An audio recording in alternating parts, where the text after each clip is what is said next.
Hey, what's up guys? So hari ni kita nak buat samosa yang crispy. Sangat senang nak buat guna roti prata. Kari lebih dalam freezer tu kan. So jom kita start. First korang ambil 1 biji bawang merah dengan 3 ulas bawang putih. Lepas tu pergi supermarket cari daging kisar macam ni. Pakai 200 gram dah cukup. And then tambahkan setangkai daun kari dengan potato sebiji 2 macam tu lah.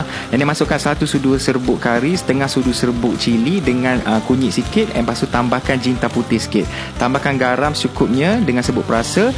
Masukkan air and korang masak. Okay, masak ni lama sikit sebab kita nak bagi ubi tu lembut. Kalau nampak kering, tambah air and repeat masak lagi sampai kita punya ubi dah soft nyot-nyot macam ni lah.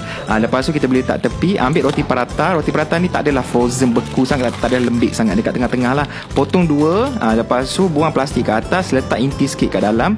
Ambil yang belah kiri, lipat ke kanan. Ambil yang kanan, lipat ke kiri. Lepas tu korang picit-picit dekat kiri tu, tak nak bagi dia bocor. Dekat bawah pun sama, picit-picit sampai semua secure. Hello, rupanya dah boleh ready untuk digoreng dalam minyak panas-panas. Okay, tepi sikit. Lepas tu masukkan yang ni pula, goreng sampai dia crispy golden brown. Lepas tu kita boleh angkat and serve makan panas-panas. Okay, so sangat senang and sangat sedap korang boleh buat. And kebetulan roti prata pun dah buat dengan pisang semalam kan. Kalau ada lebih boleh try yang ni pula. Okay, selamat mencuba.